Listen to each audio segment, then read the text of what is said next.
You know what's going to be great? You know what's the most exciting and riveting story of them all? The story of the average human. Yeah. And that's what is going to be the next upcoming thing. Like, I don't daily average person. I like, made it through the day. right, like, you see, you know, just regular people, like, literally doing that on social media, like, how I made it through my friggin' day. And they have the wildest stories of people they come across. True. I would That's love true. to see the reality show of a mother with triplets.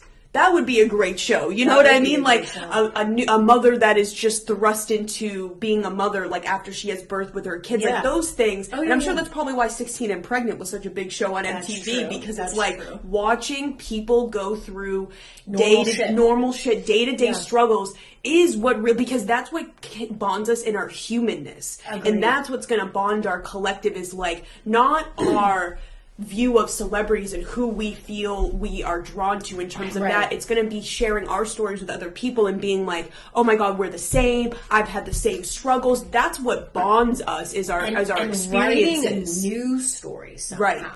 Together. Humanity has to but I agree with you. We first have to like normalize being a human. That like everything we've been shown and taught and kind of ate up was always like either a fairy tale, right? You have the romantic comedy genre, which is unobtainable in terms of actual relationships and the test that you're going to go through. At least in this plane of existence and this consciousness right now.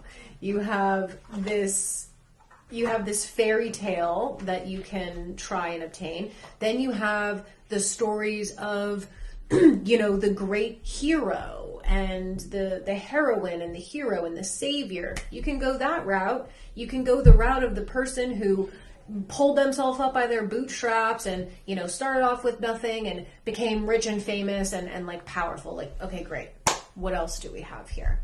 And it's like, normalizing. Well, like, what about the day-to-day shit? What about normal life, normal people, and like how you make it through your day, how you deal with things like heartbreak, loss, anxiety. Because the things you're seeing, like you said, like the kind of like, oh, how someone went from this to rich and famous, like what you were saying. Yeah. But the big key piece that's omitted that they don't share with us, oh, you know, like anybody that's big, you know, like for example, we'll just take Bill Gates, because we know how Bill Gates really is and what his agenda is. But for example, I remember when we were growing up, he was just viewed as this world-renowned, like amazing guy, Microsoft genius, brilliant man. But what they don't tell you is that dude had to sell his soul to get the, you know, to get that way. Show us that behind the scenes. Right. Same thing with Facebook. Did Zuckerberg really make Facebook? I would love to see if that's true or not, but it's lined up to that he was not the creator of Facebook in the original plan, and that, you know, other college kids had come up with that and XYZ. Anyways.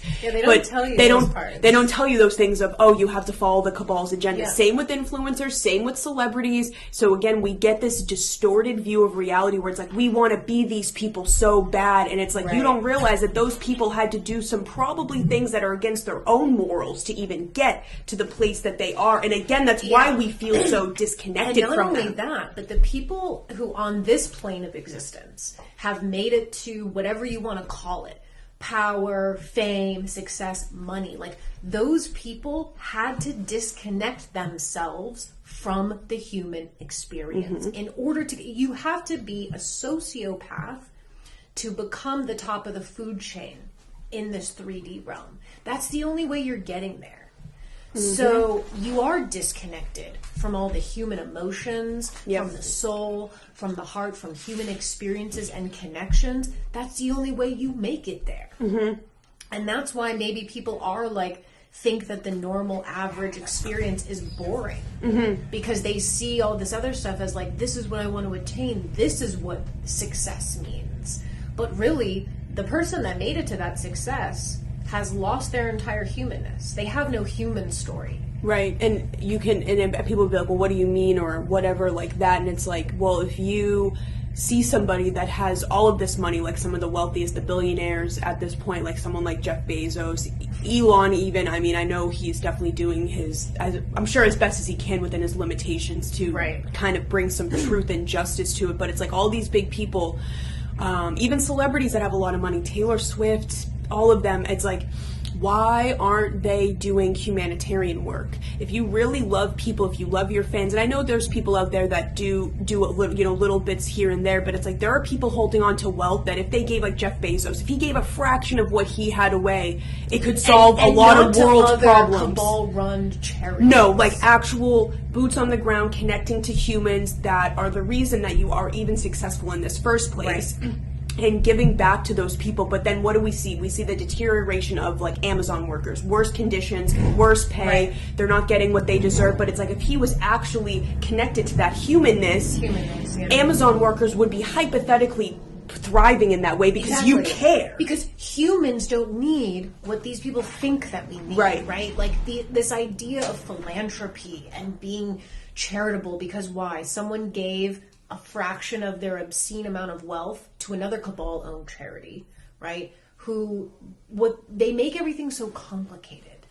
And they say that they're doing all these great things with it. And then you ask yourself, well, why is there no impact? Why is there truly no impact? Because it's just going to another cabal system. It's because there's no humanness. Right. You would do better going out and just organically meeting normal, average people and saying, what would help you become the best version of yourself? What would help you heal? What would help you love yourself? Those are the questions that people aren't asking. They're just assuming that, oh, we're going to just build a bunch of new houses in a community.